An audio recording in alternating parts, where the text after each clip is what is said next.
And we're back to collaborate and pull together on this special episode. We have none other than Laray Jenkins coming back. Welcome back, brother. He's one of the men behind the curtain that makes these amazing round robins throughout the country possible. And we got this amazing event, probably the biggest event North America has seen in each weight class. The Great American Bash, man. Welcome back. Welcome back, Laray.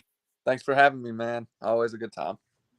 Absolutely, man. So, all right, we're gonna jump right into the mix of it in a few moments, but I just wanted to do a couple of shout outs. Steve Fernandez, it's his birthday, so he may or may not be joining us in the near future. So please, in the chat, everywhere, wish him a happy birthday. Send him a message on Facebook. Much love to that dude. A lot of things in arm wrestling in the Northeast would not occur had it not been for this man in the last year. So big shout out to him. He's I know celebrating his birthday down in Mexico. He may or may not join us. Last week, I had the pleasure and honor of pulling this young stud, thinking I can catch him. This 20-year-old kid out of Staten Island, New York. His name's Conrad, spelled with a K. He demolished me, plain and simple. I got humbled by this kid. You know, I went in with a tunnel vision game plan. He had a very specific game plan against me, and I know what adjustments I needed to have made almost immediately after. There's a lot of different factors. I'm not making excuses. A lot of different things that happened that day, but he came stronger and very prepared. He's somebody to take notice of, somebody to watch out for. Conrad, hats off to you for getting stronger. You definitely have gotten stronger since the last time we pulled. He claims I did too. So I just want to let everybody know in the Northeast, be on the lookout. 176. You know, I know some of them have already had a run in with Conrad, but you know the top guys in 176, be on nose with Conrad because he's gonna take the world by storm soon. You know, I have good feelings about him. He's young. He's only 20, man. You could attest to being young and growing into the sport, right? Oh yeah. This kid's got a great hand, a great wrist. His probably out of all the 176ers that I've taken losses to, he's probably got the strongest wrist that I've ever felt. Ever. Like he feels like he's got a 200-pound plus wrist, like a high level 200-pound plus wrist. Like there's no crack in it. There's no crack in that wrist. And I just gotta say he's the real deal. The real deal. We need to get him. We need to get him to Tennessee. I was telling him, I was like, dude, you should come down. Oh, I didn't know about that. I'm like, I've been talking about this forever. How do you not know about this? Yeah. And so I think he did qualify for Arnold's, both right and left. So we will see him at the Arnold's. There you definitely. go. That'll be good. That'll be a great test for him. I think there's going to be some of the top dudes for him to be linking up over there and really test him out because I want to put him on the same in a similar fashion to what's his name, Dustin Hyatt. Yeah, really? He's up there. Yeah, like I think he would give Brian Malik a run for his money. I think he'd give Alec Guth a run for his money. I think he would give each and every one of them a run for their money. This kid's that good. He's got a strong tool set, a lot of weapons, and a really good coach. A really good coach. Who's his coach? His name's Shiyu Lin. He's actually a guy up here in New York. Been pulling for I'd say about 5-6 years, maybe a little bit more. He started his training with the Jason Vale training group, and he trained with me for a little while. So he took some of what he knew and gave Conrad all the recipes that he needed. But then now he's out of Brooklyn, New York. Shout out to Crucifix Gym. They have a large crew over there, at least I think 18 people minimum to show up on practices weekly there. They got a strong crew out there. I think I just need to travel, bite the bullet and take the travel over there. Because she recently just had a win on a guy named Mike Bisbin, and then previously Paul Cruz. left-handed. So and his right hand's no joke either. Like this guy is chasing powerlifting. He's doing a lot of crazy bench press numbers, and then he'll work out the morning before a tournament or before an event, and then go and smash the event. Like this guy's insane. I know some people, like I've met the freaks out there, bro. Yeah, it's crazy. Absolute freaks. Real quick, I want to shout out. We got No Team Arm Wrestling League out of Puerto Rico. Adam Fernandez is in the chat. What's up, Adam? How you doing, brother? Didn't take home the victory. Sorry to disappoint you, but I'll catch him next time. But yeah, it was a good event over at Buffalo Wild Wings. Arm wrestling's been brought back to Buffalo Wild Wings. They have a super match series that they're trying to kick off there to rekindle that fire, if you may. Yeah, for sure. And it's definitely exciting times to be an arm wrestler. There's a lot of good things going on. Oh yeah, there are. There's a lot of promotion that I've been seeing here lately. Love it. One of which coming up this weekend. This one is, as I said earlier, the biggest, I think, since I've been in the sport. In the time that I've been in a little over 4 years, I have not seen anyone put together something of this magnitude. So jump right in. Tell us how it started, where it's going, and what your expectations of it is. Well, I originally had the idea when we started doing the round robins. I was like, well, because like the round robins were limited to 12 people, right? Because a 12-man round robin, that'll take 3 hours to do. So it's not like you can really fill them with 20, 30 people, right? So when I would announce a round robin, and I would have a list of like 40 to 50 people waiting to be on the list, right? I'm like, well, all these guys want to arm wrestle, and they're all the top guys. Why couldn't we just put them in the same tournament? So we did that. And we announced it in January, and like the preliminary lists got full within like a week, right? 32 deep in every class.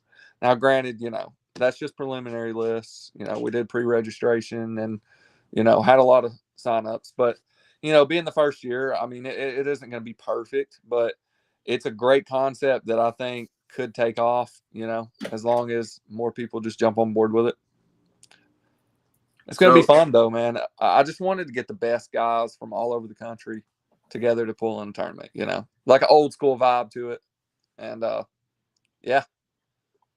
So, in my opinion, this is one of the biggest stamina games that you're ever going to have to play at, and be strategic, too. Because let's say you get matched up with number one in the nation in your class. Do you really want to fight and, get in a barn burner with them? Or do you want to sit there and fold and then work your way up to B class? Like, it's going to be a game of strategy, game of stamina. Like, what is going on? What do you expect to happen? It's going to be all about draw, man. It's going to be all about that bracket. If you get a couple good draws, and you can make it, first two matches pretty easily, you're probably looking at a good high finish, I think this is one of those events for the right class.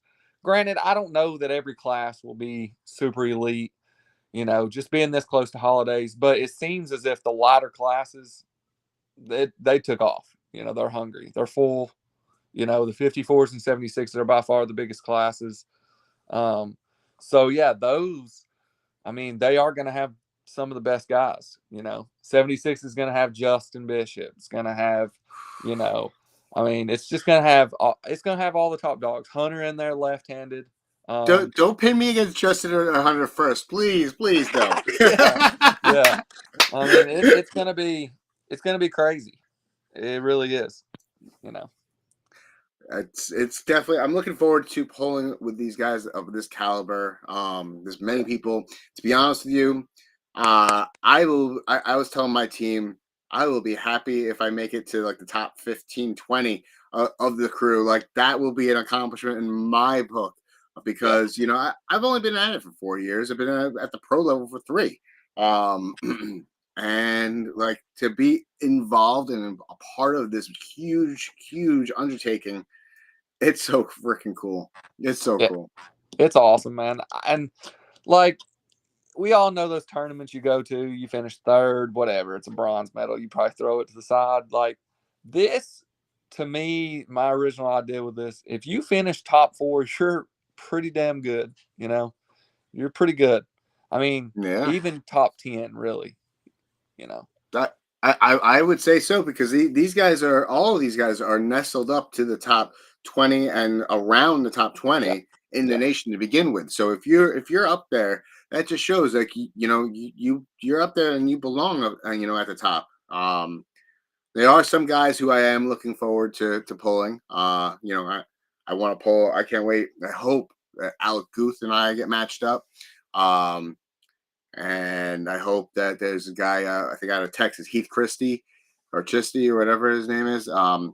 That's another guy who I want to, grip up with. I'm looking forward to. So there's some guys that I never would pull at a tournament, or I haven't pulled at a tournament in a long time, that I would love to. I'm looking forward to the opportunity to do so. And Oh I yeah. think that this unique format, this unique style, it's perfect for it. I think like if promoters would do like the time and the work, this is the way to do it in the future.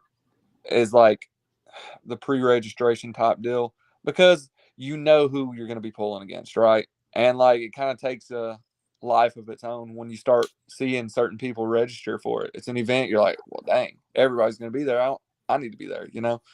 So, but don't get me wrong. Now, I'll be the first to tell you, it doesn't pay off in that end, because, dude, I've been working on this every day for a whole year. Just keeping up with pullers every day. A new person message. It just a lot of stuff behind the scenes, man. It does take a lot of time and effort into it, more than a regular event. But if done right, it can be one of the best for sure. Now, just so everybody can see where to go for this and all the updates on it, please scan that QR code on the bottom of the screen. If you need to take a screenshot with your phone, and then you can tap on the QR code in your photo library. This will take you right to the event page for the Great American Bash. Yeah. It'll give you all the updates. I know there was an update on where the early weigh-ins are going to be. Yeah. Definitely check that out so you guys are well informed. So there's no confusion, no questions. Because I personally, I'm coming down Thursday morning. Gonna be hanging out in Lenoir City. Yep. All day Thursday. Might have to find a sauna just in case, so I can make that weight. And I will be weighing in as probably at like 5:01. You'll be seeing me standing on the scale. Yeah. There are a couple updates I would like to say, because Yeah, there has please. been a little bit of confusion. At first it was kind of the original thought, invite only, right, for those 32. With the there's lack of entries in the heavier classes. That's why we decided to condense it down to one day. We kind of just decided, hey, if you want to come to the event and register, by all means do that. Free, not free, but open arms, come register and pull it. You don't have to be invited to it. Obviously that was the dream scenario, but it takes a lot of years of putting in events like this for that to be able to happen. It doesn't happen overnight. So we kind of knew that might happen. So yeah, if you aren't registered or, on the list or anything, by all means, come register. It's $100 entry, big payouts, and it's going to be awesome, man. It's going to be a good historical time, I think, for sure, and get to hang out with a lot of people that you probably, you aren't going to see that at every tournament. It doesn't happen a lot. No, and that's what I'm looking for. I'm flying down with the wife. I'm looking forward to connecting with people who I've seen only online. Like, for instance, we got, Robbie Russell's in the chat. What's up, Robbie? He says, for everything that's happened, you'll never get the respect you deserve for making it. It will be on Saturday. And, you have my utmost respect even before it started, because I could only imagine. I organize myself one event a year, man. One event a year. And I started pretty much. I'm going to start it right after your event. And that's when I started, and it takes off in June, and it is a much smaller magnitude for what you do. And I have a full-time job. I have a kid, so the amount of energy that I had to put into make that go all work the way I wanted to. I could only imagine the amount of hours and man hours that you put in the sleepless nights. You wake up in the middle of the night. Oh shit! Did I do this? I could only imagine. So, hats off to you for all the dedication you put into for the sport and for each and every one of us, man. I appreciate it, man. I really do. I try, man. I just love the sport, and I want to see it grow for the right reasons. There's a lot of the sport's changing. It is. It's changing a lot, and I'm not saying that's bad. It's good. It's going different directions, but it's opening avenues for everybody for sure.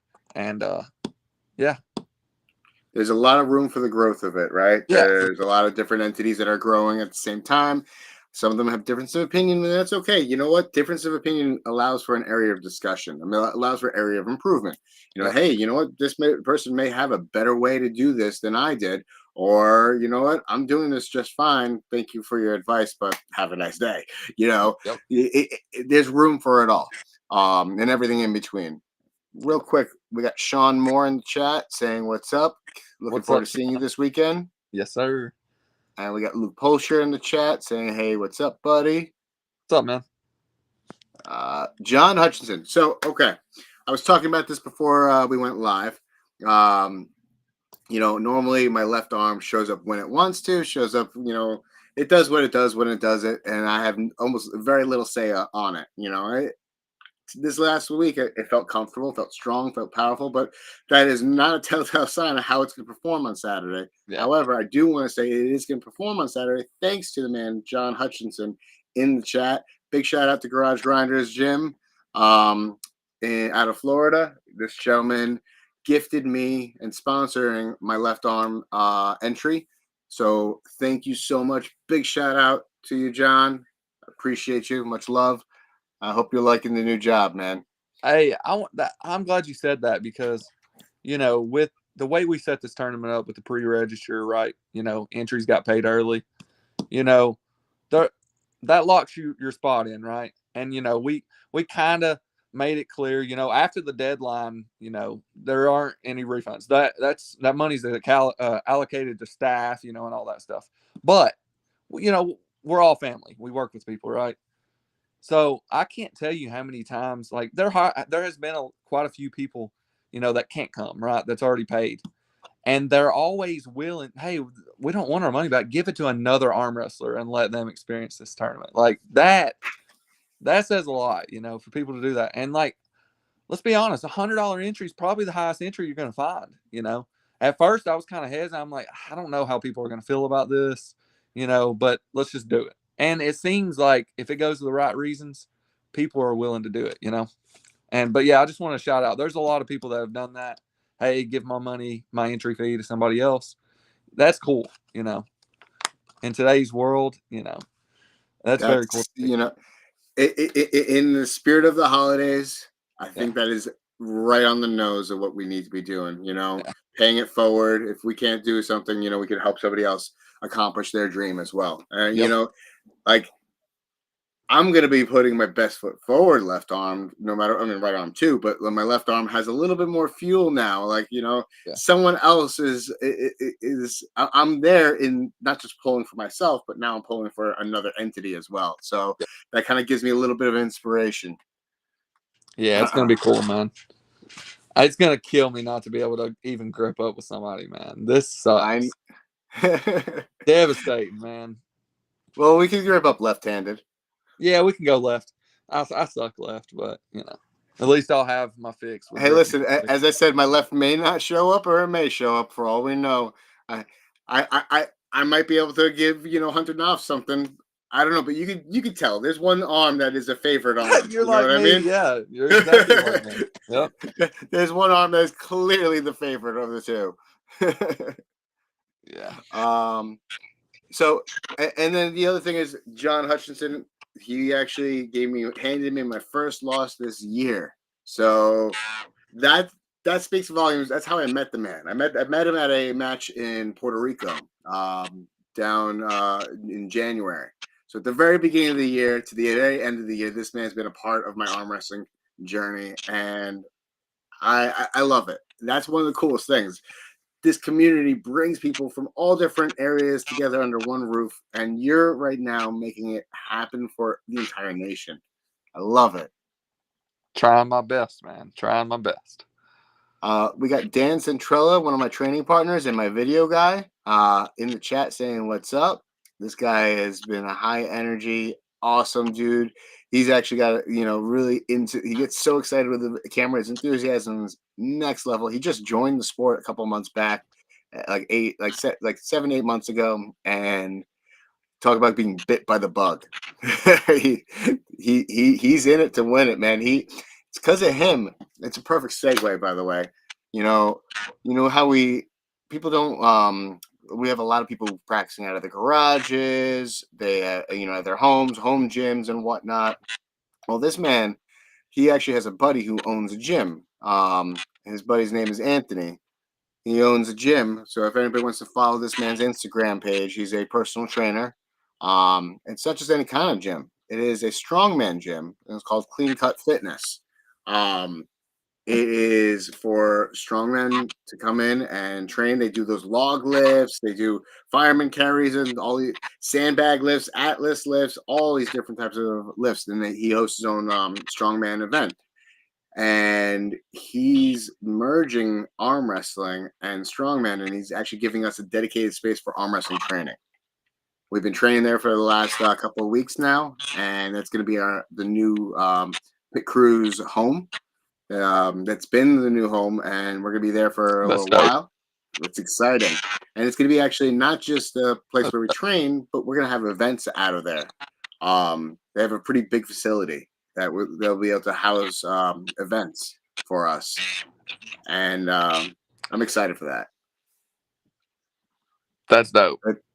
There needs to be more of that, because I feel like if you're in a public space, you're more than likely to get exposure, random exactly people.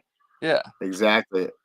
It's like every place I pass by in my town that's empty, I'm like, dude, I would love to turn that into like the arm wrestling gym, or like the headquarters or something. It's going to be a headquarters. So we're going to be getting I'm not sure if you know or are familiar with Mithril arm wrestling equipment. He's the guy who did the side pressure table for Shaw. He that same guy is building us a custom table that's going to be a staple in our gym, as well as a couple other side pressure and pronation machines as well. So we're going to be they're all in. This is going to be an arm wrestling dedicated gym. We're going a little bit Eastern European with a little bit different American creativity, and we're going to ultimately have at some point, a functioning arm wrestling gym, a place to host events that we can host them regularly, not just, when the strongman events are going off. That's one of the first events we're going to have is we're going to be at a strongman event in April. So stay tuned for that. And then where, I don't know, that I mentioned earlier, my annual event, it was a barbecue out of my own backyard. I'm starting to see, a bigger excitement towards this, and because of what you're doing, actually kind of inspired this. I'm going to turn it into a tournament, open up the doors to be a tournament, and they're going to use that venue to house the tournament. And it's not just going to be a single or double elimination. I'm actually going to go a little crazy with it because I watched what the Table Monkeys was doing. I'm going to do a no elimination tournament, similar to it's going to be a round robin style format. So I'm going to be picking your brain as to like brackets and how to run that type of shit. We're going to be running multiple tables simultaneously. Yeah. So you better believe I'm picking your brain this weekend. Hey, feel free, man. We can sit down and talk for sure. I can set you up the right way, bro. Listen, that's what this podcast is completely about, is collaborating and pulling together. And, you got a working model that works. Why am I going to reinvent that wheel? What's the purpose of me doing that? Yeah. That's my thing too. Like the round robins, yes. Like we did not design them, we weren't the first ones to ever do that, but for some reason, they took off with us. But man, I would encourage everybody to do it. They're awesome. To me, the most watchable format. I love it. I go back and watch my own because, like, I already know who won, but it's like they're so watchable because you start cheering for people by like round 3 or 4, and you're like, oh man, you start doing math in your head, and it's like an actual game, It's like an actual It's game, instead of like a one-on-one it's going to be competition. exciting. It's going to be exciting because it's going to be a full day of arm wrestling, and you know, I'm excited to see who would show up for it. Who's going to show up? Who's going to come out? Because it's a stamina game. It's a game of attrition, right? It's not it. One of the things about Long Island that I know, and I don't mind going on record saying this, but everybody off of the island that comes to the island always complains about two things: one, the traffic, and two, the tolls. Guess what, guys? I gotta do that in reverse every time I go off the island. Every time I'm leaving the island, it Yeah, takes me about at least an hour to an hour and a half just to get off Long Island and travel anywhere else in the states. So whatever length of time it is, but that's usually because I'm traveling on the highest traffic hours. That being said, yeah, um, I want everyone to spend as much time arm wrestling in competition mode as they want to, and just take two yeah, losses and I got to fold in the towel. I drove all this way, I endured all this traffic and travel that just to be sent home with my tail between my legs. No, no, I want everyone to arm wrestle as much as possible and train up for that. yes, yes. You hit it on the head, man. That was the thing with the round robins. Why would okay? If there's 12 people, or here's 12 spots, and there's 11 other badasses, right? The entry fee is still the same. All right, would you rather put up $100 to pull me 1-on-1 for a best of 3? That means you're probably gonna get 2, maybe 3 matches, or you can pay that same 100 for. Yeah, it's risky because we've seen guys lose that were expected not to, but you get to pull everybody, and you really truly know where you stand, right? That's and you can say stamina. Guess what? Everybody's tired. Everybody's almost the same tired as you are. They've all pulled the same amount of matches. That's not really an excuse. You truly find out You who the best is, I most think. certainly do. I think, and you see who's got the biggest tank, right? You get Yeah, the yeah, because here's the thing: there's the best who's the dragster. There's the best that can take on power wise. Then there's the best who can last the yep, longest. I think those are three different categories that yeah, this sport. We can highlight the guys who do the super matches and do 3-0 real quick. But what happens when they get to that sixth match, seventh match, eighth match, ninth match? What happens? Do they still have that in the tank to keep going? I mean, we saw with Hunter that he was able to do that. Dude, that impressed the hell out of me. It's like, well, I need to step my game up with training, and you see yeah, where people are with that. And that's how, if you can train in a similar fashion how he's fighting, then you have a recipe to possibly contend against that. yeah. And you got to be versatile because you're not going to pull me the same way you're going to pull Hunter. And it's like, that's a lot. Like, some of the few complaints I've heard about the format is like, well, it's just easier to train for one person. It's like, all right, if you want easy, this isn't an easy event. This is a very high level advanced event. You're not going to expect it just to go in there with one style. You Yeah, better be versatile no, you're absolutely right. because I'm telling you, it's you're going to pull people of all different styles. So we got the chats going off the chain right now. Um, Thank you so much for sharing that link, Drew, on YouTube. He shared it in the group chat as well.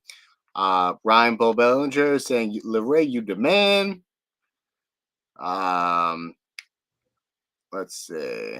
We got the lucky ones in the house asking for woman. Yes, I do plan on having a women's division. As of right now, I haven't had that much interest as of yet to it. So I think we might make the women's class an open class at this point, unless I get more interest in it. And because I will say this, because it is my first event of this style caliber, Laray, you're gonna kick me in the ass for saying this. What's up? The entry fee. So Yes. it's gonna be round robin, no elimination for both amateur and pros. Entry fee for the amateurs is gonna Okay. be $20. Pros a 25. Okay. Okay. Look, there's no perfect No, recipe for no, it. there There isn't. really isn't. There isn't. But You can go from anywhere from 10 to 100, And the only I'll say that too. The only reason that we did the entry fee so high is to give more back to well, players. The math is that's there. where like I'm not offering cash prizes like that, unless I get Yeah. sponsored. We're still so far away from the event. We're so over 6 months, 7 months away from the Yeah. event. I Yeah. I'm hopeful that I'll have somebody who's interested in hooking up a cash prize for it, and this prize is Yeah. presented to you by whoever it may be. Cricket. Let people know that if they want to sponsor that or be a sponsor of that, because of the venue being affordable, I want to see more people show up at the $25 Yep. entry fee. I totally understand. That's what I normally run. I think we run my state, I think at 30, Yeah, but anywhere in that range right there, that's the best I think it's spot a sweet in my spot. opinion. I, And I've heard people complain about 50 and then turn around and ask me how many classes they can pull this Saturday. And I'm like, so y'all are wanting to drop like $800 to pull all the there classes? you go. Okay.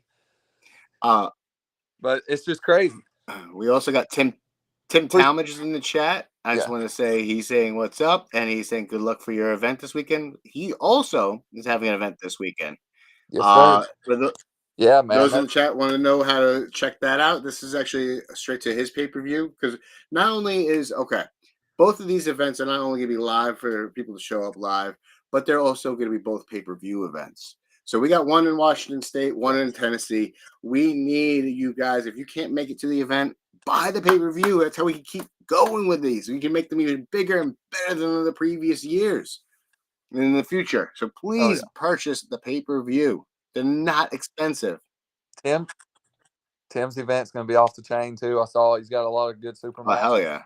A couple women super matches. It's going to be lit. Hell yeah. It's going to be lit. It's exciting matches. I can't wait to go back. Can't wait to go back and rewatch. Same here, man. Sure. I'm looking forward to it because I will go back and buy it and rewatch that. We got Brian Parliament in the chat saying, "Hey, Laray, I love your round robins." He said I have sponsored round robins before, so that's somebody who we can definitely get in touch with. I love it. He's one of the founders and co-host of Through the Fingers podcast. Okay. Tim said pay-per-views Friday night, Saturday's free. Heck yeah. That's awesome. Okay, so that's it's Friday. Tim, clarify that. Is that pay-per-view for the super matches then? And then I think so. I think that's freaking awesome, man. I'm excited.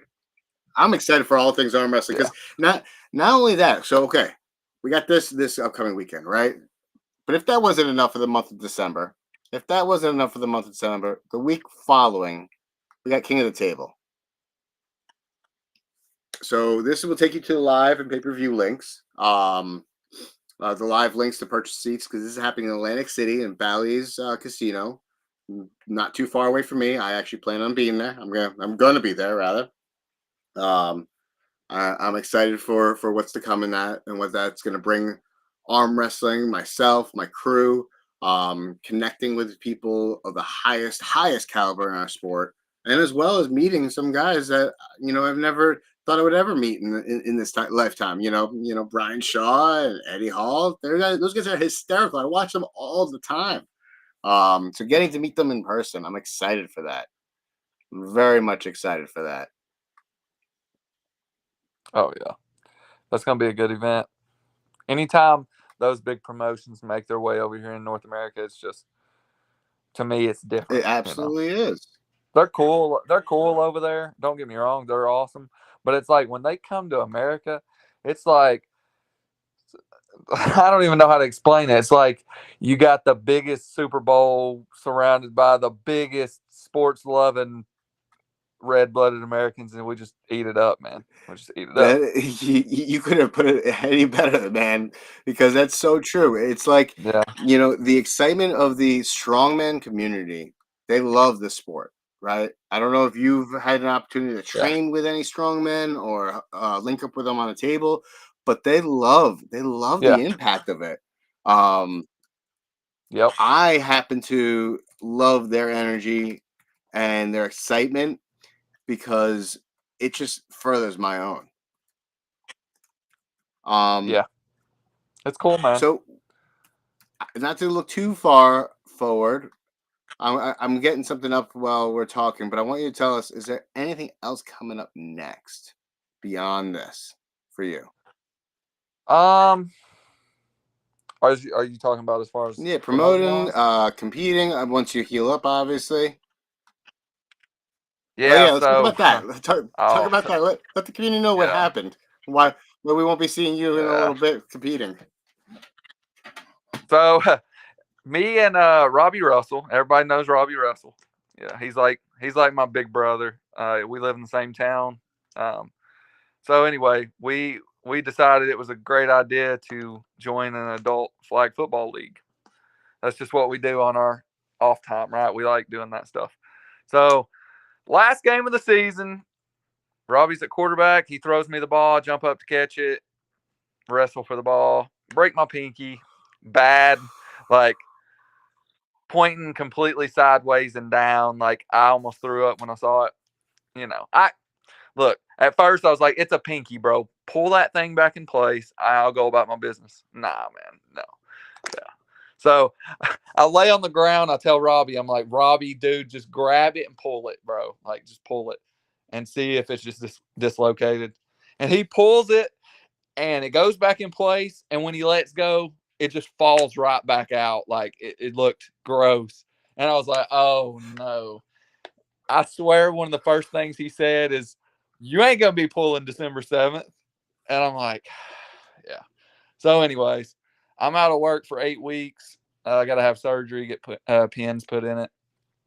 Yeah. Who knows how long I'm going to be out of arm wrestling? That I don't know. sucks. And it's my right hand That's too. and, So yeah. go figure. That's Oh man. yeah, No, not fun. no. So as far as competing, I don't know, man. I don't know if they're not even going to let me. It's just I got to be careful now. I never really expected for something to just take me out of work. I got bills to pay. That stuff sucks. So I'm gonna have to take my time with it, make sure I'm 100% back before I dive back into pulling. Um, I don't know. Promoting wise, I'm kind of taking a little step back. Um, Chris is doing his beast mode. Yeah. Obviously we Yep. talked about it last time. I'm stepping away from beast mode. Just to take a little bit more time for me and my family and stuff. And my kids are starting sports and all that stuff. And but I am doing a couple events next year. I always do my Tri-State event. This year's the 25th annual. So we're going to do something. I'm not sure what. I would like to do something special if it's like a super match card or something. Um, I thought about doing a little mini Tennessee round robin, just taking like the top guys from our state and putting them in a round robin regardless of weight. I think that would be pretty cool to see. You might have somebody that's like 176, pull somebody that's like 220, but they're around the same skill set. You see what I'm That's saying? that's definitely an So exciting thing. If they had the same type of skill set or time in the yeah, sport. I mean, there's some guys who I yeah. know I started with that. We always do have a good go back and forth type of deal. Well, it's like we have an overall ranking Okay. in the state, so it's like the overall top Okay. 10, right? So no matter what weight, so you might have a guy, and they're all mixed weights, right? You got supers, I think there's even a 76 guy Oh on the wow. top 10, I believe.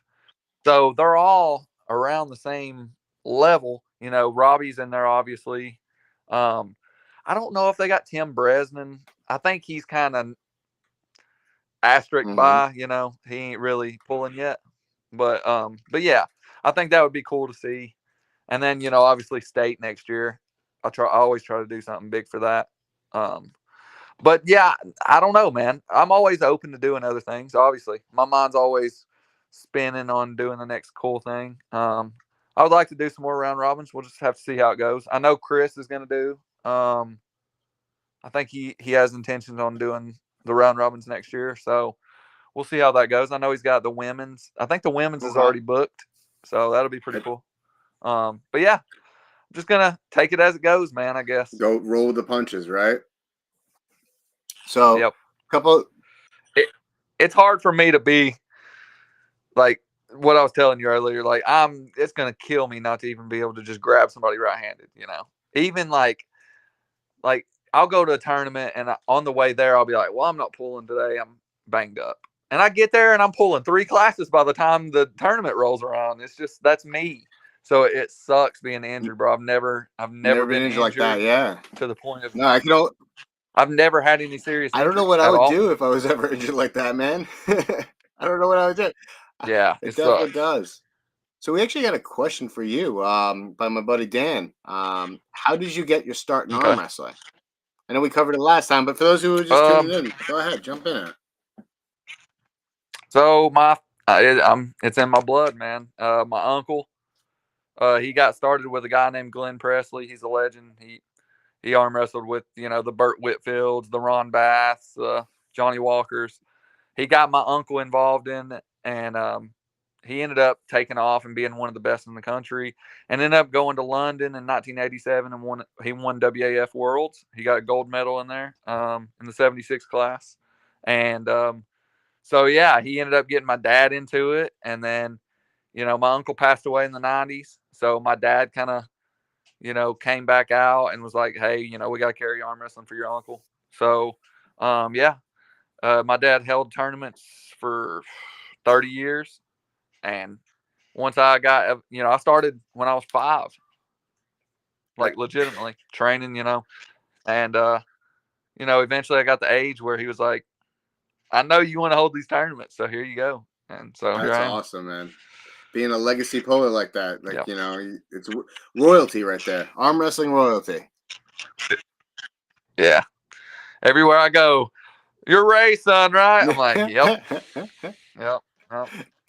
We also got Brian Parliament mentioning the upcoming event. But before we get to that, I do want to share right after the King of the Table, the next day, we have my Christmas party actually at the venue that's hosting our practices. We're going to be actually doing a little Nightmare Before Christmas style party practice. So come check it out. Check out the new facility. There's more tables going to be there. It's just good. This is the infancy stages of it, but we're looking to expand it even more. The more exposure it gets, the better it will be for everybody. The entire arm wrestling community can benefit from this. So if you're in the neighborhood, it's only like about a 2-hour short drive. On Sunday, it's really not bad traffic. So it's going to be at 3 o'clock up until like about, I would say 9 o'clock on Sunday. So swing on by, check it out, guys. And then, there's one more thing I wanted to share with you. 2 more things actually before I let you go, because I know time is money for you. Not right now, man. I'm out of work for 8 weeks. What I got to do? That's what I was going to tell you. You come in Thursday, right? Hit me up, man. I'll come. We'll go. Sounds good. Yeah, you can meet the wife and everything. Absolutely. Yep. So I'll also have I'll bring you, because I actually have one that's probably going to fit you better than it would fit me. It's a large. Level Up Arm Wrestling is my new company that I just started with 2 of my friends who are not arm wrestlers, but both of them are in the fitness world. One of them is in bodybuilding, and the other one is in soccer and track. And they have had success with building teams and building organizations that help professionalize athletes and push them to the next level. And they came to my last year's event that I had, and they really loved the energy that I carried, to the point where it kickstarted and it was a catalyst to creating this company.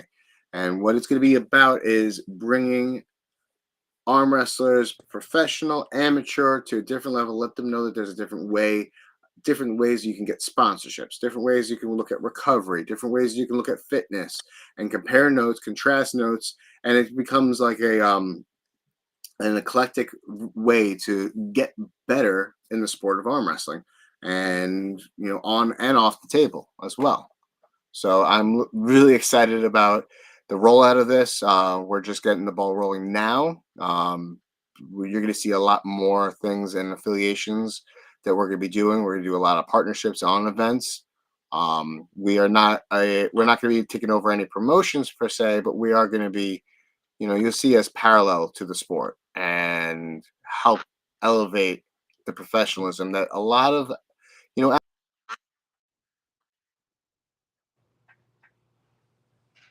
I don't know. Is my Wi-Fi messing up? no, My fault. that was my Wi-Fi. My Oh, okay. apologies. Uh, No, you're good. well, Dan says that's awesome about your history in arm wrestling, and keep it going. Don't stop.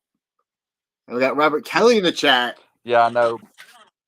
Yes, sir. Big Robert. I'll be seeing Hell him yeah. this Looking forward weekend. to seeing Robert this weekend.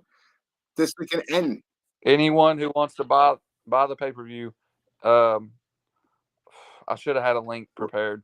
It's on my Is it on Facebook, but the Robert, event page? I think it Well, I'll is. link to the event page right now here.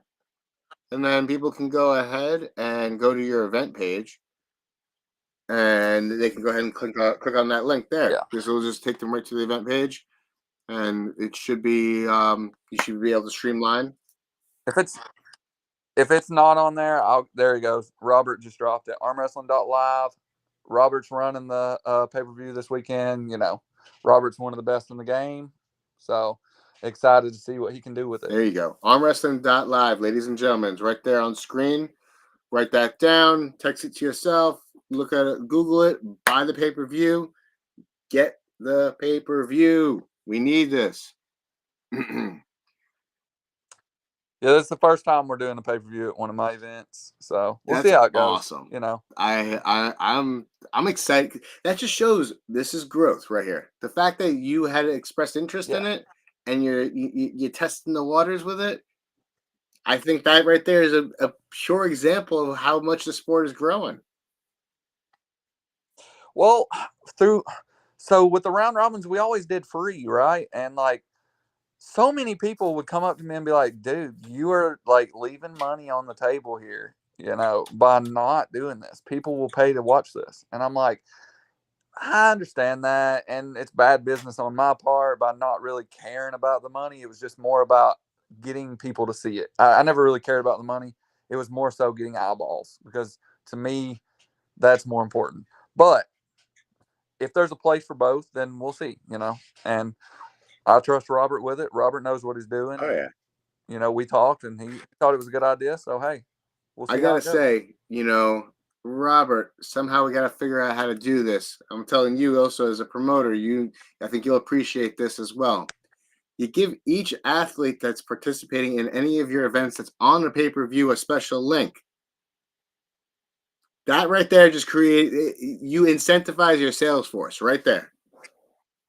You just created a new set of sales force, a new set of promoters, that like little mini promoters, if you may, that's going to help you out. And then whoever has the highest gets like a bonus or whatever. Like he makes it a race. It's a different style of competition. That's a great idea. I think everyone can take advantage of that. I don't think any one person should have a monopoly. I think everybody. I think the Mac guys did that. Speaking of which, I almost forgot. The Mac guys are having an event up in Canada. Definitely check out their website. That's what that cool. Yes, that's a really cool new table. I mean, I can't wait to pull on that, man. I can't wait to pull on it. I really want to try it out. I want to have that. I want to actually have that as one of our tables at our training site, because I feel like that's needed. That's just a little something new. Oh yeah, a little something new and new things to keep the sport fresh, absolutely. Man. Like, the same old tournaments, they get stale, after a while. I think that's why you're seeing people lose interest in just the regular tournaments. They want to feel exclusive. That's why I think the round robins were so successful. That's why you see these super match cards be so successful. It's because when someone feels special, they tend to lean towards it more. It's all about making the people feel appreciated. Without a doubt. That's, you know what?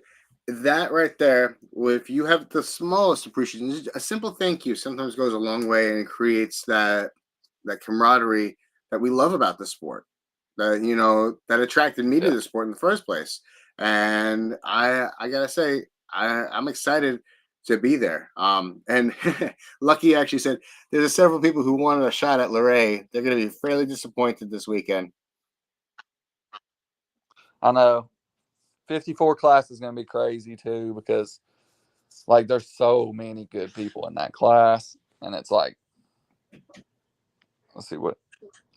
Hell yeah. Okay, I think that's I think that might be Tim's too. Yeah, that's So, Tim. That's Tim's arm wrestling live. Yep. Go to Go Tim's, order it. definitely. Crazy. But if you go to Arm Wrestling But Live, yeah, no. armwrestling.live, like it lists all the events that he's got going on. Robert's the man. I'm excited to turn him loose. The venue that we got is so cool, man. Like it's mine and Robbie's old high school. We're in an auditorium. It's like it seats like 800 people. Big stage, lights, sound. It's perfect. It is perfect. Like our town, that was a big thing for this event. Like what's gonna be satisfactory for me is like seeing, certain people be there, seeing good battles, and then like to be able to put our hometown on the map as one of the biggest tournaments in the country. For them to come here and our town embrace it. Like our high school opened their arms and they love to have us there, like wanted us there. And that's good to see, because, in our sport, you don't have a warm embrace everywhere you go. Some venues aren't appreciative to what you do, but it's cool to have our high school open their arms to us, and our mayor and our police department and our fire department all support us. It's gonna be awesome. So I got a question for you now. Now that you reminded me, what time does everything start on Saturday? What time does registration starts, the weigh-ins? Let's talk about that so everyone knows. Okay, so Saturday weigh-ins from 10 to 12. Okay, 10 a.m. to 12 p.m. Tournament will start shortly after that. Friday weigh-ins will be from 5 p.m. to 8 p.m. at the Hampton Inn in Lenoir City. Now, Lenoir City's a different town than Loudon, but it's literally like 5 miles up the road, maybe 10 miles. It's not very far. It's literally same highway. Loudon and Lenoir City, both small towns, so it's all one big town. But yeah, so Hampton Inn in Lenoir City, that's where the weigh-ins are Friday night. That's the host hotel. There's also other hotels you can stay at. That's just the one that we're doing weigh-ins at. So yeah, tournament will start roughly 1:00. I had an organized set, order of classes, but with the changes of moving it to one day, we're just gonna see how it plays out with entries. I don't want it to be super, piled up at the beginning. I want to space it out, a little bit, but I also don't want people to be tired. So, I'm gonna get with Karen and Frank. They know how they've been in the business for years. So we'll see how it goes. I'm assuming we're gonna start off with light. Yeah, for sure. I just don't know if I want to go like 54, 76, 98 or skip, because some people are doubling classes. Not many, but there are some people that decided they want to pull multiple 30-man classes. Don't ask me why. They are gluttons for punishment, we'll Yeah. So, I'll see about that.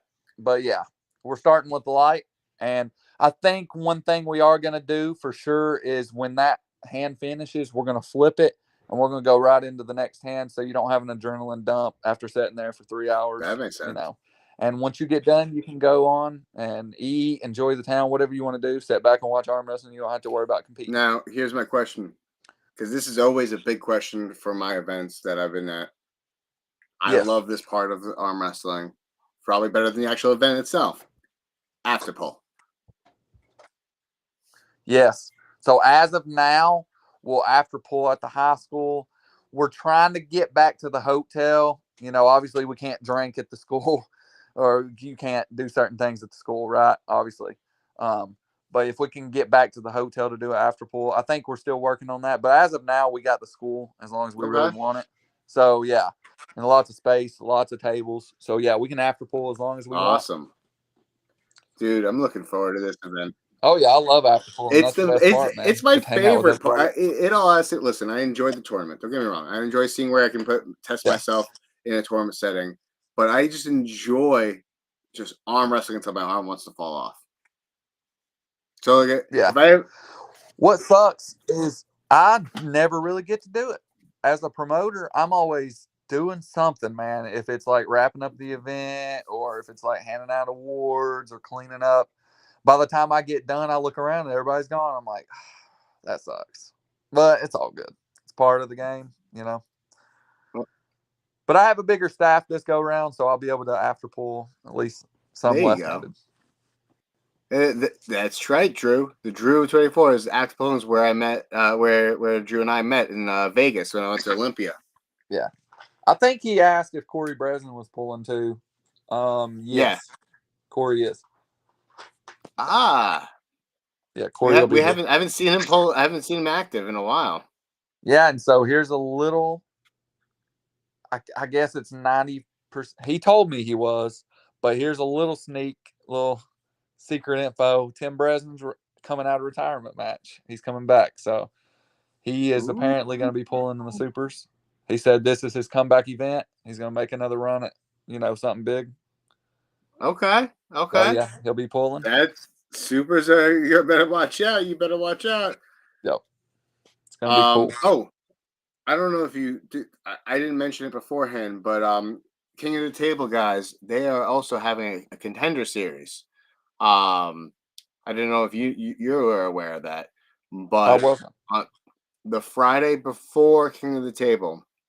So if you go to their website, I think the link that I have actually brings you to their website that will get you information about their King of the Table contender series. So if you're in the Northeast and you're looking for a tournament to test your might, see the great ones. There's some really cool stipulations about if you your entry fee for King of the Table event could potentially, I think it lends to, I gotta get Paul Lynn on the show to talk about it, but it lends to an entry to the actual event the next day at King of the Table. So definitely check that out, guys, because I think that the sport, as we said, it's growing at a crazy rate. It is. I love it, man. We'll see it mainstream very soon, I think. So Brian Parliament, he's funny. He goes, "You owe me an after pull, Dan. Missed you at Montana. I do owe you an after pull, but also Brian, man, you're super heavyweight. Your hand is like I could live inside your hand. You're a massive dude, but I'll be happy to pull you. You ripped my arm off, possibly. There we go. I love pulling the big guys, man. Oh, hell yeah. And Robert Kelly's going to be there as well, be at the King of the Table event. Robert's everywhere. He's everywhere. That man is getting all over town. I love it. I love seeing him everywhere. When you see Robert active, like that's like he's like our speedometer, right? I would call Robert like the speedometer of arm wrestling. If you see him moving around, that speedometer's needle is going whoop all the way up because he's out letting off the gas, man. Listen, man, I'm just telling you, from anybody listening, I've been around the sport for a long time. I've seen the media guys. I've seen Gary Roberts. I've seen Brad Cook from 217. Now we got Robert. You better appreciate our media guys while they're here because they always don't last forever. I hope they do. I'm sure, they have intentions, but we never know where life will take you, And so we better appreciate these guys, because if they aren't here, the void is big, because they're the ones that put our events together as far as like a product to give back to the people watching at home. And like, without those people, trust me, I've been there where I'm running an event and I'm like, hold on, let me put my YouTube on my phone and put it on the tripod. It's not fun and it's not easy. So like, we got to appreciate these guys. And I seen where Brad's taking a break from arm wrestling. That sucks. He's my homie. 217. Live Yep. on. I Oh, hope you Brad's a come good back. dude too. And Yeah. it's just like, I'm telling you, anyone who was around when Gary was around, and I was a young kid and teenager, but like, if Gary Roberts was at that event, that was a premier event. So now we see that with like 217, and we see it with Robert Kelly. So yeah, dude, go buy their pay-per-views. Go tell them how much you appreciate them, seriously, because they really carry our sport like very far. Not for nothing. For me, Robert has inspired me tremendously. I've been starting the live streaming for the New York Tri-State Arm Wrestling Yeah. events, and I stream my practices more now. Seeing what he does with streaming has just inspired me to learn more about that side of business. And my buddy Dan, who's one of my cameramen, he also has gotten a lot of excitement behind it. So where we want to help expose everybody else to the sport of arm wrestling, but also like if there's a personality, come on, like why wouldn't you want to be shared?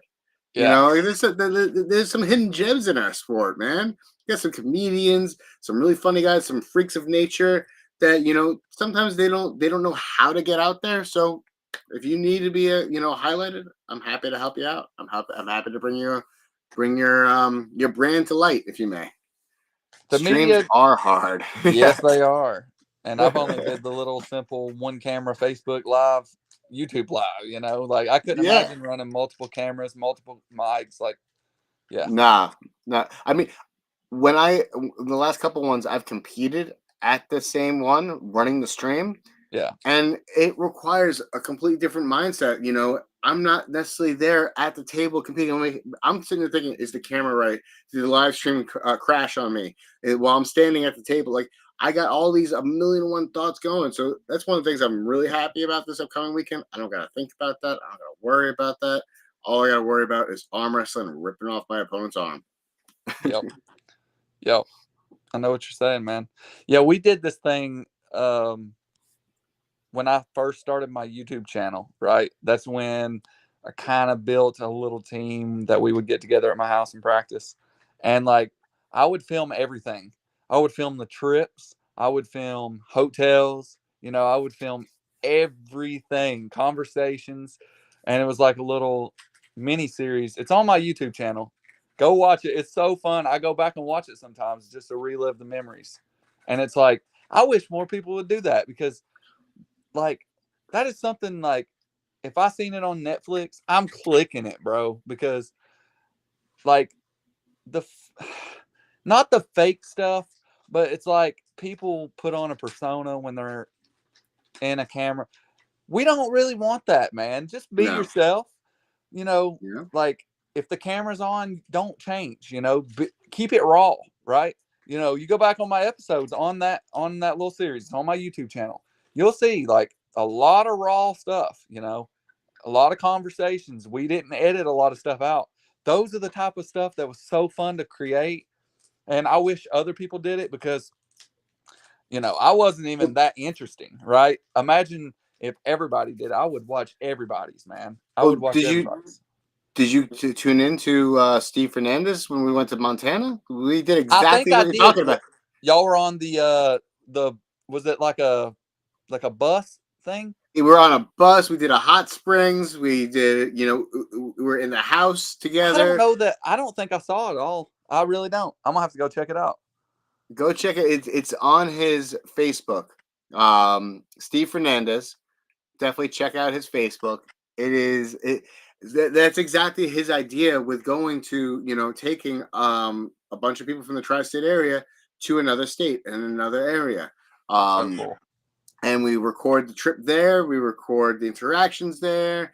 So up to the weigh-ins, and then the host venue, we'll record the matches as well, and the trip back home. Like literally the entire thing, we document everything and get to know each individual puller. They have interviews as well, asking some personal questions, and understanding and developing that relation, because that's one of the biggest things that Steve has been. He wants people to say, hey, you have a personality the way you are. People need to know who this is. Yes. And that's right there how we're going to grow the sport, because you're going to relate to, I'm a licensed massage therapist. So somebody who's watching his channel and like, hey, wait, no, I'm a massage therapist too. I can do that, or I can do something similar. I've been looking for a competitive sport or something like that. Do you watch the UFC? Yeah. Okay. Like, have you been a fan for a while? Yeah, I've been for a while. Do you remember like in the, like, I don't know, maybe like 20 years ago, the pay-per-views, right? Before the matches, what did they do? It was always like backstory, and it was like, my God, I remember that. He's like a pig farmer. He's like he's baling hay. That is what created that sport, is because it made it household names, and people started to relate to people, and they started becoming fans. Our sport right now is too limited to where you can't just pull somebody off the street, tell them to watch this tournament. They're not going to know who these random people are. We got to build our people up.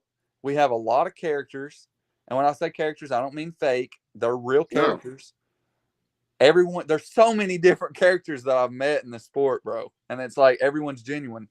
And it's like, if we can get that on film in front of the right people, this sport would go crazy, man. It would go crazy. Well, I mean, I do know that there's a lot of people who are trying to capture that in a bottle, right? Yeah. We got Flashpin Productions down in Texas trying to do that with their super matches and getting to know the puller with them. You got Greg Sharp with the World Series of Armwrestling in the House, trying to do that as well. Like, so I do think that people are starting to get the picture, quite literally. And seeing like that's what we want to capture in the bottle. We want to capture that, and that power of relation is huge, and that's how we can market the sport and become as mainstream as it deserves to be. Yep, I agree. And it's like, I don't know, man, if you can really build them up to be the superstars that they can be, because they can be. Like dude, you can't tell me you couldn't see Hunter Knobs on a damn commercial, like on Hell like yeah. Fox Sports or something. Like, come on, dude. Or like this man with a Bud Light can in his hand. Like, dude, arm wrestlers have the most personality. It's just we got to get in front of the right people. And you're right. Like, we're on the verge. Greg Sharp's killing it. The Texas guys are killing it. Knuckles Up is killing it. East West is killing it. Just got to keep going, man. Keep going. Stay active. Stay consistent. One thing, it hurts me to see that someone like, this is going to be a controversial topic, but I don't care. Paul Italia, saying that he's taking a break from the sport. It hurt me. I'm not going to lie. It hurt me because he actually told me a couple of years back, I was 6 months in the sport, and he turns around, and I was having some, strife and, negativity surrounding me. I wasn't always an angel myself, so I'm guilty of a lot of, bullshit myself, but that's neither here nor there. He says to me, he goes, Dan, don't go anywhere. The sport needs people like you. Don't go anywhere. Keep at it. Don't stop. And I didn't understand like why he said that until now. Like, seeing what has happened over the last 3.5 years since he told me these words has been incredible to bear witness to and to be a part of. And I've watched it grow, and I've seen some things that happen. Like, some of the things I see people putting into action and putting into play, I don't have the resources or the ability to do so, but I see others doing it, and I'm like, awesome. Power to you for doing that, because that's what needs to be done. I'm sure somebody with a deeper well of pockets will be listening to this podcast and sitting and say, "Oh, that's a good idea. Let me write that down. I'm going to apply that." By all means, that's what this podcast is about: is to share ideas, pull together, and get our heads out of our asses and work together in a positive manner. Because listen, I'm sure you're no stranger to it, nor am I. Negativity is rampant in our sport. It Yep. is. But it doesn't need to be. That doesn't need to be the selling point. That doesn't need to be the marketing point. We don't need to be living in a cesspool of, tearing each other apart. We don't. Here's the thing. It seems so overbearing because our community's small, right? If we don't think that this crap happens at the UFC or like the high level, Yeah. dude, they're having to deal with a PR. Like, imagine, all right, you're Dana White, right? You're the commissioner of the UFC. You get a phone call at 1 o'clock in the morning. Your biggest superstar just got arrested or got charged with a rape case. Now go deal with that PR. Yeah. Like, we ain't dealing with nothing like that. We're just dealing with bickering and bickering back and forth with each other over really dumb stuff. That it's the biggest problem with arm wrestling is the gatekeeping problem. Everyone wants to be the guy. Everyone wants to be the big head man in charge. Man, you can't be, man. We can all coexist. We can all just go into one thing and come out of this thing at the end together. It isn't about us. It's about the community. It's about the sport getting to the next level. There's room for us all to grow too, right? I hope that I'm able to tell my grandkids, yeah, back, we used to do it back in the bars, but now y'all are doing it for millions of dollars. That's what I hope I can say. Hell yeah. Hell yeah. I remember those barroom sports days. Like I would love to have that conversation. Well, like even now, like the payouts. I remember going to tournaments with my dad. There was no payouts. People wanted to go because they wanted to beat the best guy there. Or if there was $100 payout, oh my God, you better line it up because you're gonna have 300 or 400 entries because everybody's going to win that $100.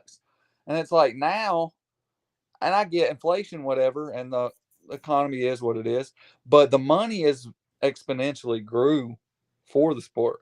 You got, you know, tournaments giving $1,000 away, more than that. That was unheard of 20 years ago. So maybe we can progress and hopefully it'll grow into something even bigger. I think as long as we plan to stick around on some level of consistency, it will progress. Yeah. I just think it's not a matter of when, it's not a matter of if, it's just a matter of when. And it requires some consistent effort. The results will come. They will. They're going to be there. It's just we've got to maintain consistency, and it will gradually. And we'll have some peaks and valleys. Don't get me wrong. There's going to be some lows and like down lows. And that's one thing is about the sport of arm wrestling is that I've noticed there really isn't much of an off season, right? It's just constantly go, go, go, go, go. But you look at successful mainstream sports like baseball, football, basketball, they have off seasons. Yeah. If we were to have, let's say, an off season to give, the top notch athletes, we're not there yet. Don't get me wrong. I know we're not there yet, but I would love there to be like an off season where there is no big time, big leagues events occurring. It's clustered. We're kind of like UFC fights type of deal. Like they do slow down a little bit, and at certain times of the year. But there's different promotions that fill in those blanks, right? Yeah. Because more people can get involved in the UFC fight than they can get into the NBA. Right. That's the reality of it. Yep. 100%. But I think that you keep up doing what you're doing, Laray, man. Just keep it fresh. I'm going to share some notes with you. You share some notes with me on Thursday. I'm going to look forward to connecting with you, man, and grabbing a bite to eat. And I'll touch base when I touch ground. When do you land? Good question. I'll tell you right now. Yeah, if anyone's coming in, I live in Loudon, so I'm 5 minutes away. Hit me up, man. I would like to come out. Again, I'm out of work for a while, so I really ain't got much to do. I know Friday I'm gonna have a lot to do as far as weigh-ins and setting up the venue. But yeah, man, if anybody's getting in Thursday, hey, hit us up. Dan will be here. I'll be here. I can get Robbie. Robbie's down the road. We can all hang out. Have a good time. 10:33 is when I land. In the morning? Yeah. Okay. Yeah, I'm going to be landing pretty early. I'll get to the hotel, get settled in. I will ask you, tell me where I can find a freaking sauna. There's a Text it Gold's to me. Gym. There's a Gold's Gym Oh, yeah? in Leonard City. Okay, good. I know they have a sauna, yeah. Okay, good. Yeah. I'm more than likely I'm gonna need a sauna. Yeah. How what's your weight? I weighed myself about like 5 minutes ago. I'm at like 178 fully clothed right now. Yeah. But that's nighttime weight. That's after I've had dinner. So it should be I good. should be good. I should be good, but also my scale fucks with my head. So I think my scale is broken. It's got like 2 pounds. You know, that I gotta get a new one. I know what you're saying. Yeah. Robbie's dealing with weight too. He's kind of debating, like, does he want to drop a little bit more to go to the 98s, or does he just want to eat and stay at the 220s? That's kind of where he's at. I talked to him today earlier. I can't contend with the 198s. I know for a fact. I would have to, like, if I don't make weight Friday night, I'm running back to the gym, hitting the sauna for an hour, and coming back, you know, to make weight, because there is no 198, class for me. Not yet. I'm not there yet. That's a different class, man. That's big time jump. Yeah, gonna be fun to see how it shakes out for sure. Oh shit! Hang on, I didn't realize this. Look, we got the birthday boy in the house. Happy birthday! What's going on? Thanks, man. Appreciate it, guys. Thank you, thank you. Sir. Loving that shirt, Dan. Loving that shirt, man. I had to, bro. It was your birthday. Yeah, man. Hey, Laray, man. Good luck on this. I know you're coming up. I think it's on the 7th is when I'm getting back from Mexico, man. Good luck. I know what you're doing right now with these guys, dude, is outstanding, bro. It's going to be so good. The match is going to be. I have so many of my guys that are going to be down there. Garrett's up at the 154. Dan's coming at 176. So you have a stacked, the best that are going to be in there on the 7th, man. So congratulations on that, my man. I appreciate you, bro. I appreciate you. Yeah. Honestly, I just been, talking to so many of the guys literally, and they're fucking psyched, man. They're literally not pulling in some of the places that I would originally see them pull, just for the fact that they're coming to your event, man. So it's gonna be good. It's gonna be real good.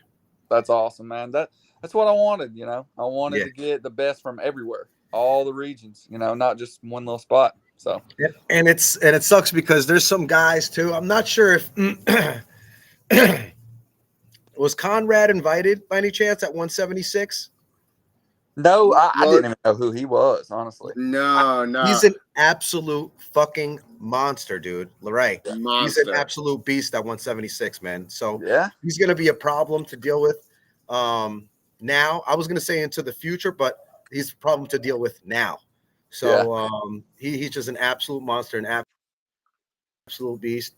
Brad coming in, and then he pulled Sam. He got hurt. He couldn't finish with Sam because Sam bled him out, man. Sam bled him out the last match that he had with him, and then he got hurt, and he was just holding. Sam's got that disgusting hold that he could just sit there all day. Sam Mitchell.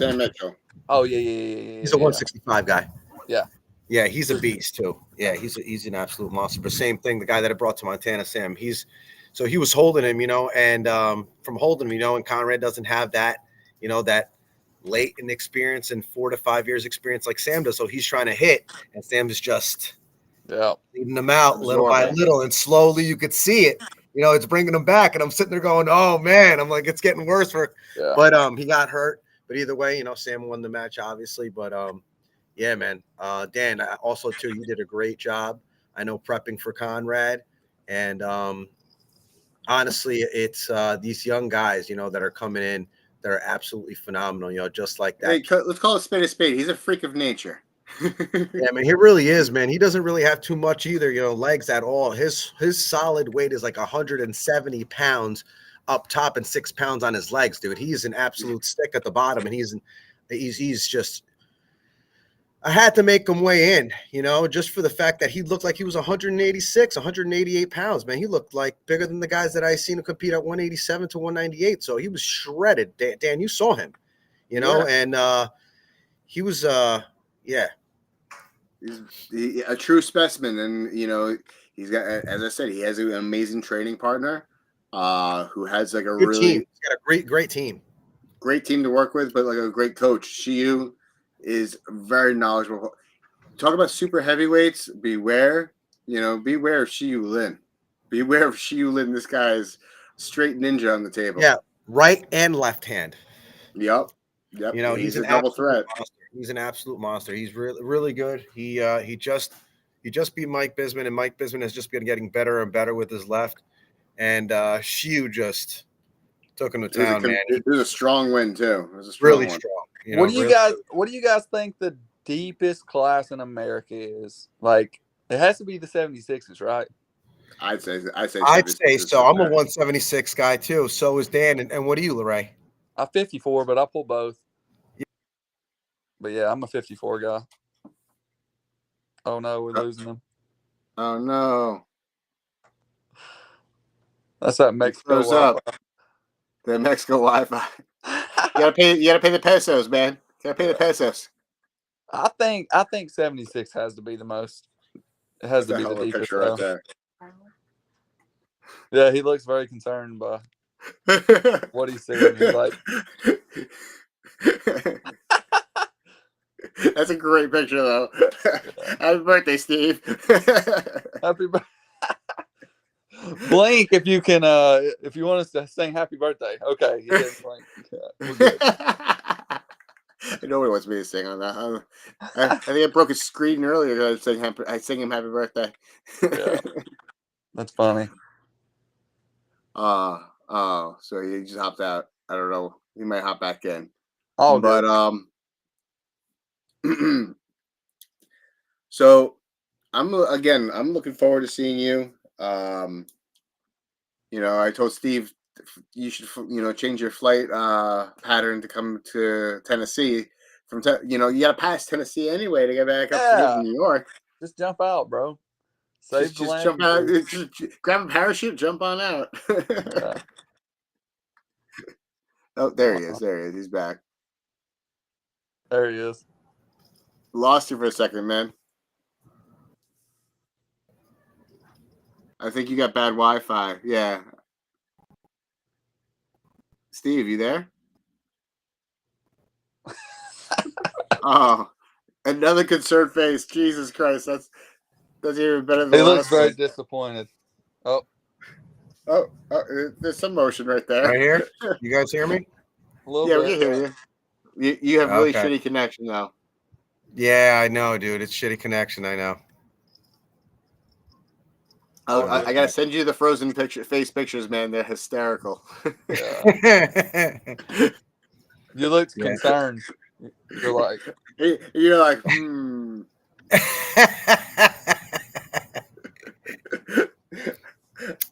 when you see them later on, you'll giggle. How long are you in? You said you're leaving Mexico the 7th? Yeah, the 7th. Man, you got the hookup down there?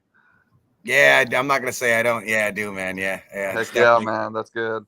This time I did a little bit different though, because I usually go to Rio Palace Peninsula in Cancun, and this time I came to Playa del Carmen. I did an Airbnb, and I might start doing Airbnbs, man. Yeah.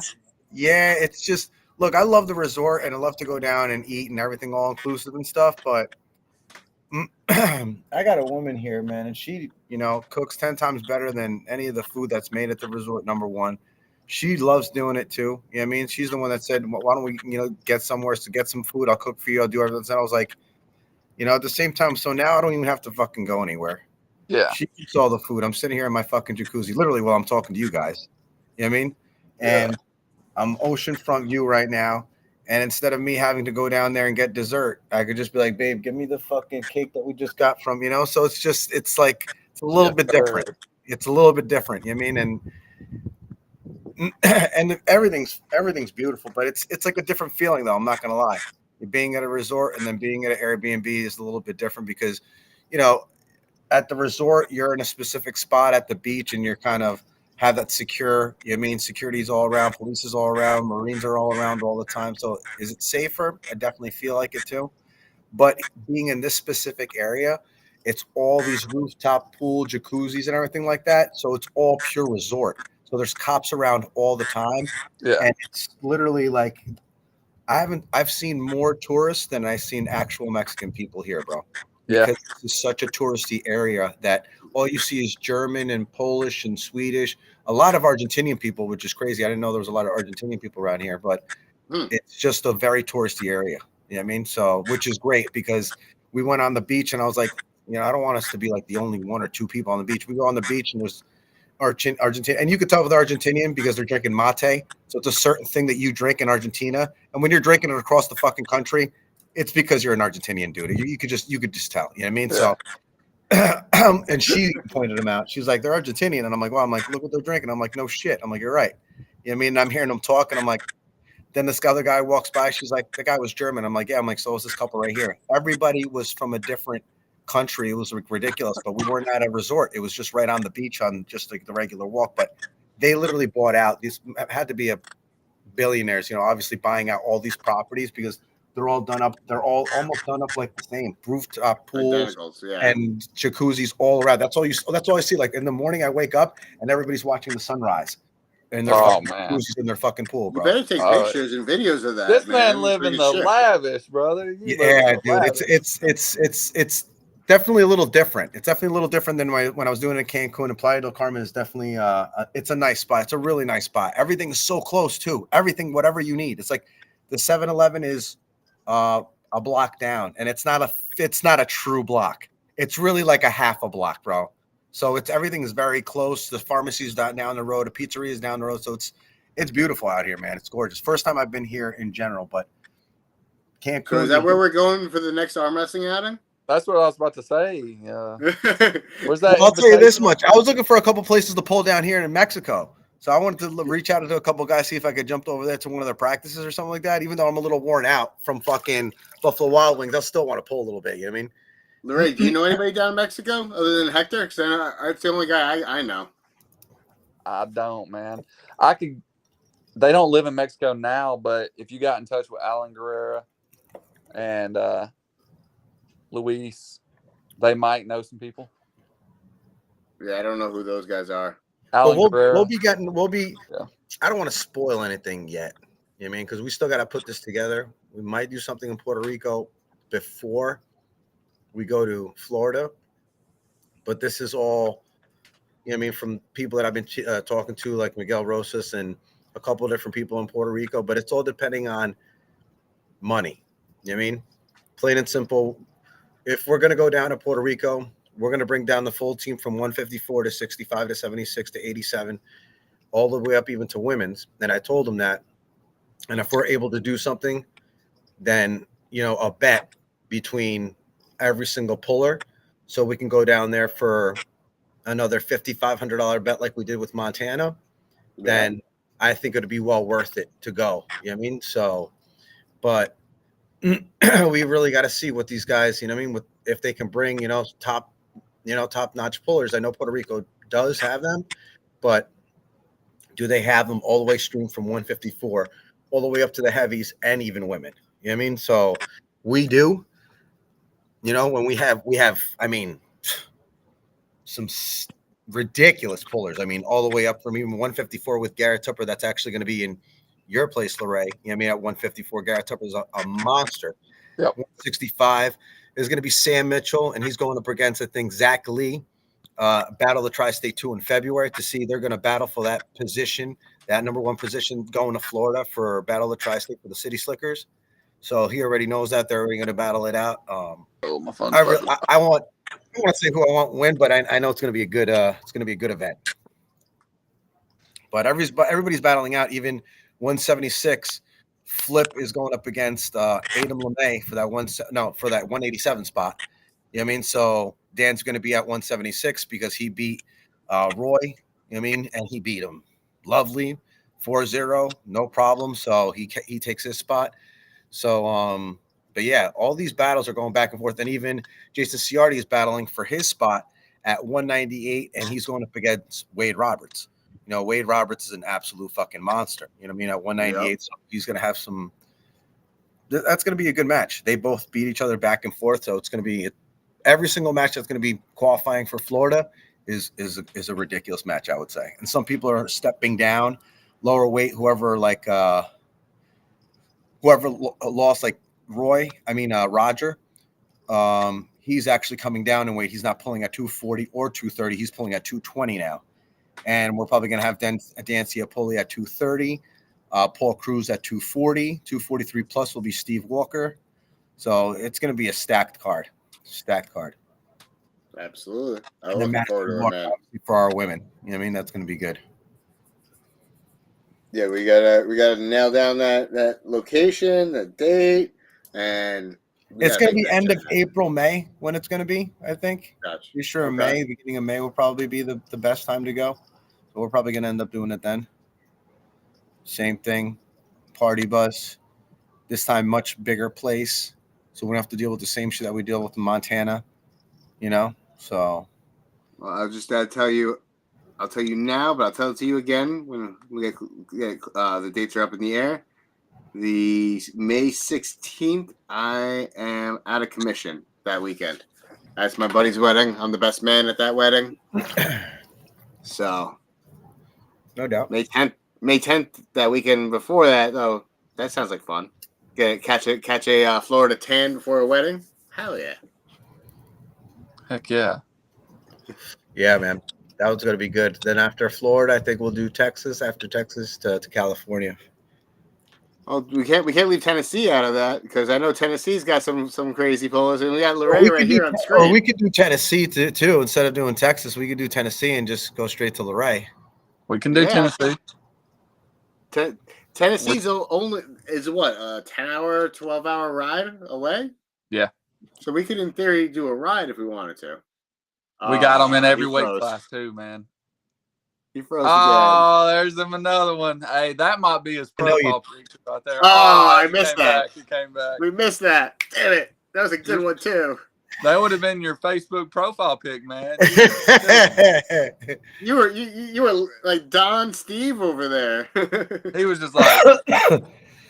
But yeah, man, you do have some really good pullers over there in Tennessee, man. I know you do. We got them in every class, man. It's crazy. Yeah, I know.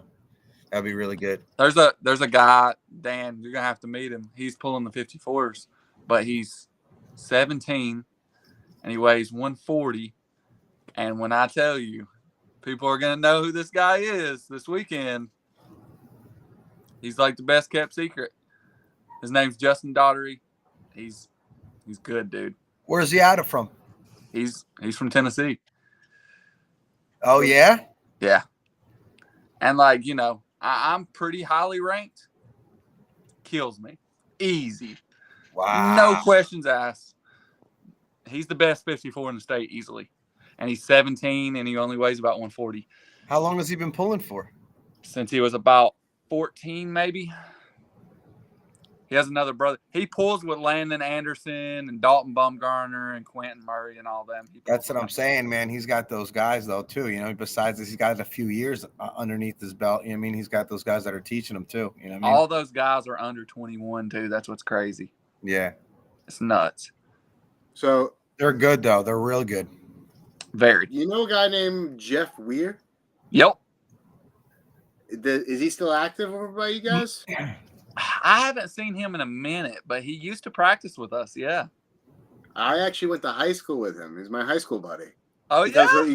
Yeah, I used to actually wrestle with him. He was my sparring partner in wrestling back in high school days.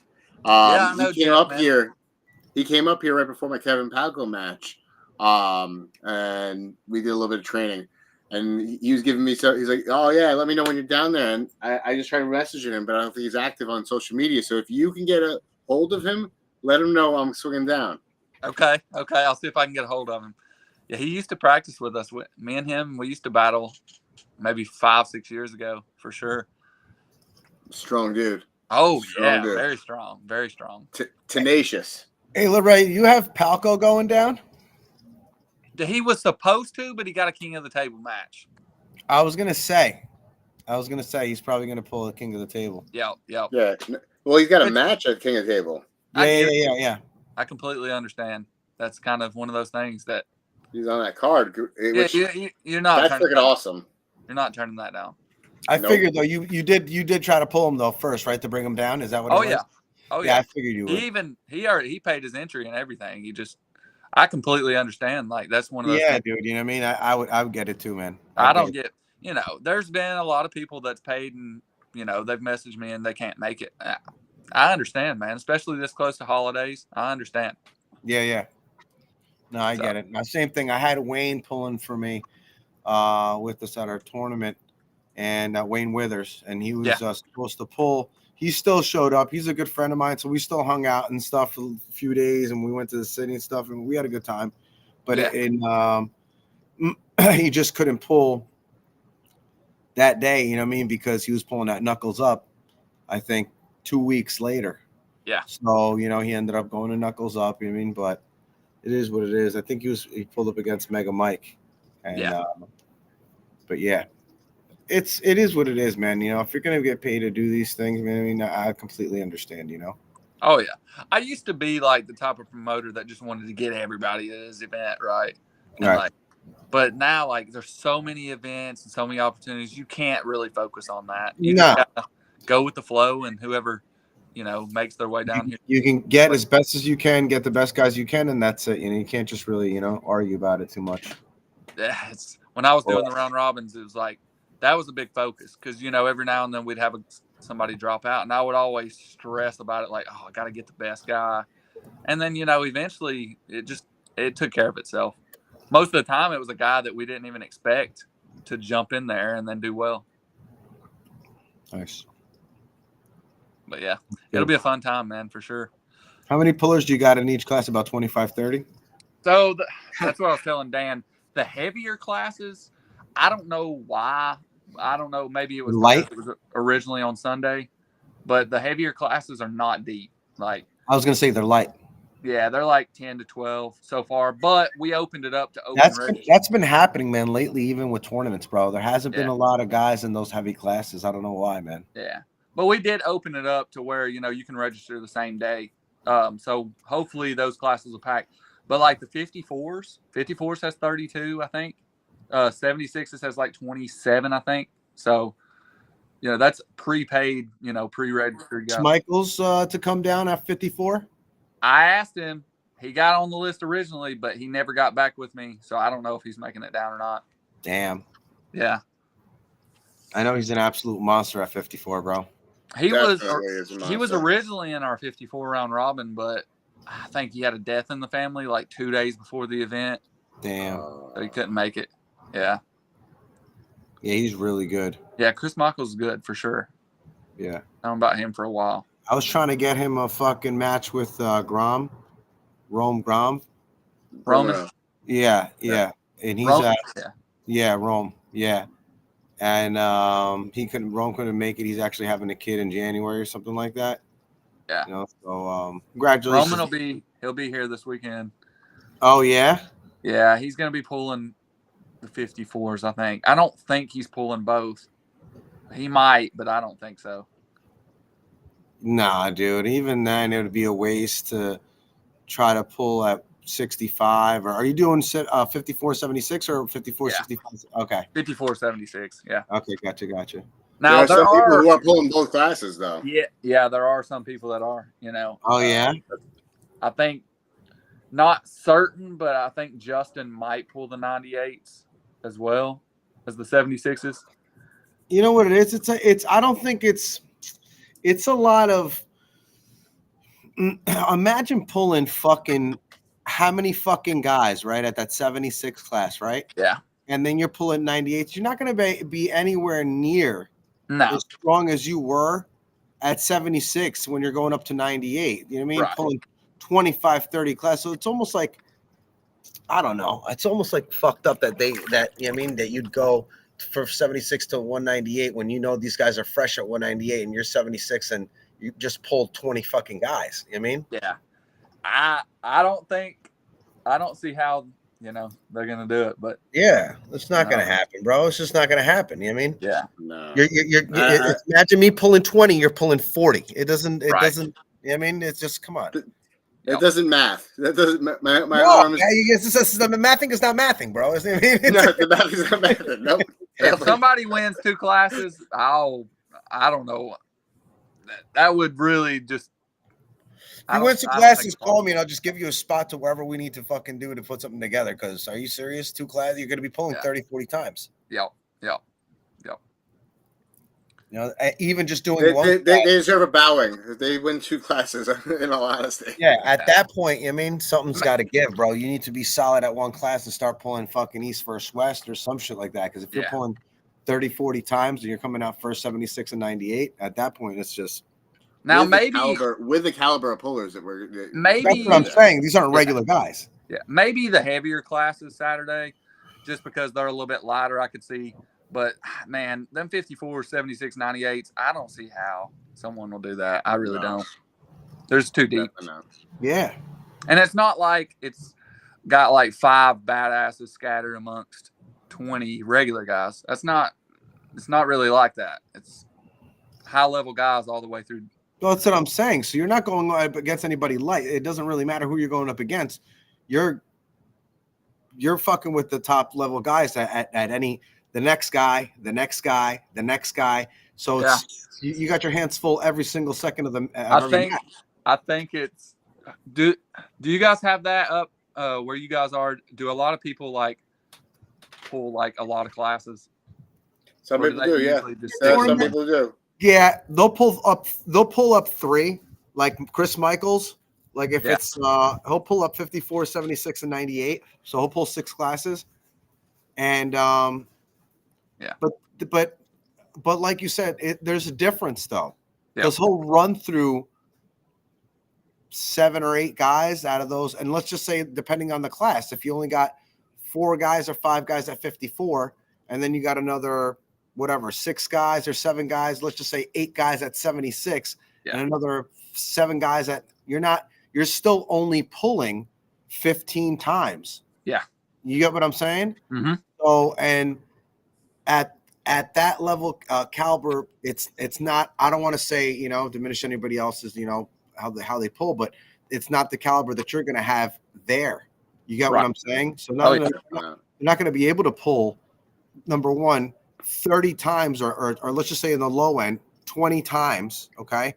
And you're not pulling up against fucking low level guys. You're pulling up against the top notch guys that are all over. So it's not the same match. It's not the same level. And it's not the same thing, just nowhere near. You know what I mean? It's and Chris Michaels, I've seen him beat and win 54, 76, and 98. I've seen him do that. You know what I mean? So that's what that tells you, but it's not that type of level of competitors that you're going to have at this place when you're pulling 20 fucking guys straight from one class and then you're going to go up to another class. It's just that I don't know. It's almost like a waste for the guys at 98 because they have to pull this guy that just pulled 20 times and they're going to hold him center and then just put him straight down just to like not, so unless, you pull 20 fucking top level fucking pullers and you go up to another class. And then at that point, I don't even know, dude. I mean, shit, you need to be, like I said, on East versus West or on a different fucking platform, shit. Granted, I would, that's an interesting outlook for sure. I would like to see like a Hunter pull the 54s and the 76s. I think that'd be pretty cool. Because he's shown that he can win them. Now, granted, he didn't win them both the same day. I'm not saying that. Well, that's what I'm saying. That's what I'm saying. That's what, you know what I mean? That's like on Hunter's going to be there? I would. What's that? Yeah, Hunter Knox is going to be there. Yep. Yeah, he'll be there. He's only pulling left. He's only pulling left, though. Oh, okay. He's got a world title match right hand, I think, in January or February. So. But he's still pretty strong left, though. Oh, yeah. He is. Apparently, he's left-handed. And, he just don't really care about left-handed. But he does now. So, I don't know. Yeah, he's good. He's really good. Going to be a crazy class for sure. That's going to be a fun class because I always say with my left arm, I don't really have the same expectations as I do with my right arm. Yeah. And especially when I'm like sitting there, you saw me at the after poll. I was pulling with Hawks, lefty. I was having fun with him, and like I was like, now go pull, and he brought me over, and I was able to bring him back over, and we went like seesawing back and forth, and it was definitely I look forward to the left-handed because that's gonna be more of a fun match. And again, thank you, John Hutchinson, for sponsoring that because I wasn't gonna enter it. I wasn't planning on entering it, but fuck it, why not? Yeah, I'm man. there. I got 2 arms. Oh yeah, it'll be fun. You Yeah, might surprise yourself. How many people I do think- you have at 76? What's that? How many people do you have at 76? I was looking for my notebook. I want to say right-handed. There's 27. I want to say left-handed. There's like 25. I think something like that. Damn. Yeah. So. And how long does Really it take fun. you to do? Is this like a 2-day thing or? So we were gonna do 2 days, but considering the heavier classes they were just absolutely getting no interest. So I think it was because it might have been on that Sunday, and people just don't like, traveling back that night to go to work Monday. I guess that's what it was. I don't know. Plus being around the holidays, but yeah, the heavier classes weren't getting as like near the entries the lighter classes were. So we just decided to put it all in one day. Because we're not having amateurs. It's all just one division, so should be able to run it out. That's good though. So that's it. That's a little different because if you're only going to run the pro class and everything else, that's a little different. Yep. So really, you got. So 6 what are rides. so what are the entries then? What are the total entries? Are you talking about for like all together? Yeah, all together. I want to say there's like 210 that pre-registered. So That's great. yeah, I mean that's really good for a pre-registration event. That, in my opinion, I feel like other promoters should pick up on that. Because how many times I know I've did it a lot where I've advertised a tournament, pay my staff, and then 60 entries. You go home like super empty-handed, and you're even digging in your pocket to pay some of the stuff. So if you can set it up to where about how many's coming, then you can kind of, take a guess on what your staff needs to be, and your budget changes. It allows you to do certain things. Yeah. That's why I think that when you do the pay-per-view, like I said, you pre-registration, but also with the pay-per-view, you give each athlete, anybody who's a part of it, a specific link if they're interested in it, and an opportunity to get into another contest, and then you also will have that source of revenue coming in as well. Yep. Whatever percentage of that you see. For sure. That's a great. There's going to be some people who, like myself, if I was given a link and I was on a card, you better believe I'm promoting the shit out of that pay-per-view. Yeah. Like, no, I already promote the shit out of pay-per-views to begin with, so now I can get a little something back from it, or a possibility of something back. Fuck that. You better believe I'm jumping on that. Yeah, I wish I would have thought about that. That's a really good idea for sure. Really good idea. Well, gentlemen, we're at the 2-hour mark. We're almost there. But Yes, I want Steve to enjoy the rest of his birthday in this jacuzzi. Heck yeah, Steve. Live it up, He's brother. freezing up on us. Man. But Laray, I look forward to seeing you this weekend. I'll see you on Thursday. I'll touch base with you when I touch down. And Steve, enjoy Mexico. Don't drink the water. Stay safe. Yeah, man. You guys too, dude. Hey, Laray, good luck on the 7th, man. You're going to have a phenomenal tournament come out. I already know that. So have a great time. Dan, you too. Good luck, buddy. And yeah, man, just kick ass. I appreciate you, brother. Absolutely, man. I'll see you guys. See you guys later.